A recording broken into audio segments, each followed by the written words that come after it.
फिर भी व्यास जी के मन में संतोष नहीं हुआ। 17 पुराणों को लिखने वाले व्यास, परंतु मन अभी भी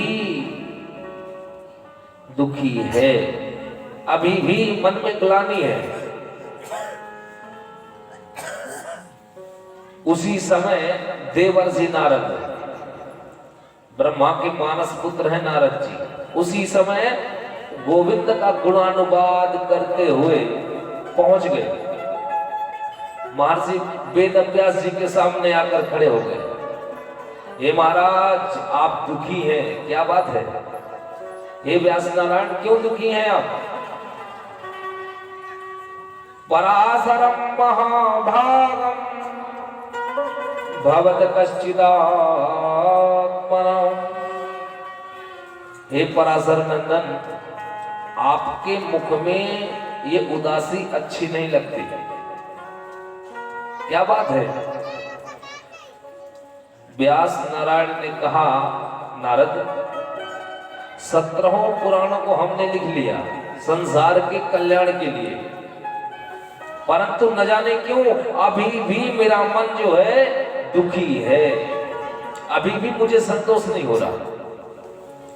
नारद जी मुस्कुराए और नारद जी कहने लगे, हे व्यास नारायण, आपने 17 पुराणों को लिखा है, परंतु 17 पुराणों का जो सार है, जो रस है, कल्प वृक्ष से जो प्राप्त है, क्या आपने उसे लिखा? बोले वो क्या है? तो नारायण ने नारद जी को 4 श्लोक दिए। कितने? 4। वही 4 श्लोक नारद जी ने व्यास जी को दिया। वही 4 श्लोक, 4 श्लोकों को व्यास जी ने 18,000 बना दिए। 4 श्लोकों को व्यास जी ने 18,000 बना दिए। ये वही कल्प वृक्ष से निकला हुआ फल है महाराज। आज व्यास नारायण नारद जी के सानिध्य में 18वें यह पुराण श्रीमद् भागवत महापुराण, जो कि साक्षात भगवान का विग्रह है, वांगमय स्वरूप है। ये कृष्ण ही भागवत है और भागवत ही कृष्ण है, कोई अंतर नहीं है इनमें। भागवत को कभी भी मनोरंजन और टाइम पास की दृष्टि से नहीं सुनना चाहिए।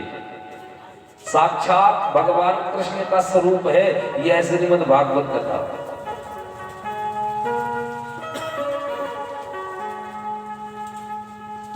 नारद जी के कहने पर व्यास नारायण ने जब यह 18वां महापुराण जब बनाया, आज व्यास नारायण खुशी के वाले आज खुशी से उछलने लगे। वह आनंद की अनुभूति हुई महाराज व्यास जी को। नायत्रश्चत तम्भरेणं यशो जगत पवित्रेण प्रगुणे स्तुतं कहिजितं यतो।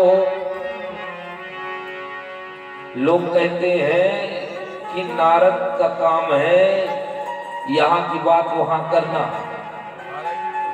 लोग कह देते हैं, परंतु ये गलत है। यहाँ पर नारद जी के विषय में बताया गया है। यहाँ बताया गया है नारद जी कौन है। नारद का मतलब होता है नारम ज्ञानम ददाति इति नारदयः, जो विशुद्ध से शुद्ध ज्ञान को प्रदान करे वो नारद है। जिसकी बात कभी रद्द ना हो वो नारद है। और जिसे भी नारद जी मिले हैं उसे भगवान के दर्शन अवश्य हुए हैं, वो है नारद। तो थोड़ा सा कथा आती है, ये नारद पहले कौन थे, आइए पीछे चलते हैं।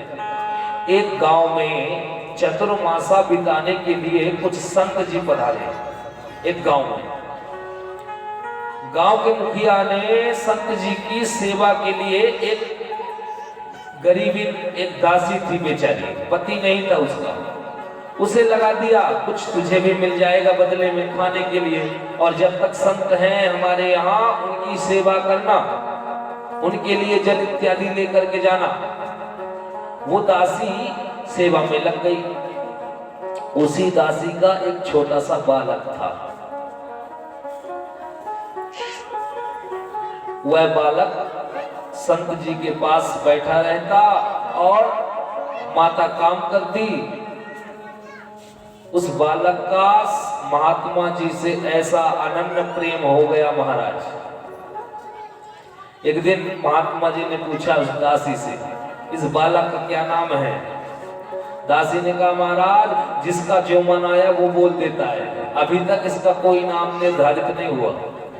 तो महात्मा जी ने उसका नाम दिया, आज से इसका नाम हरिदास होगा, आज से इस बालक का नाम हरिदास होगा। महात्मा जी ने दिया उस बालक का नाम। जब 4 महीना बीत गए, चतुर्मास, और जब संत जी चलने लगे महाराज, वो बालक रोने लगा, मैं भी जाऊंगा।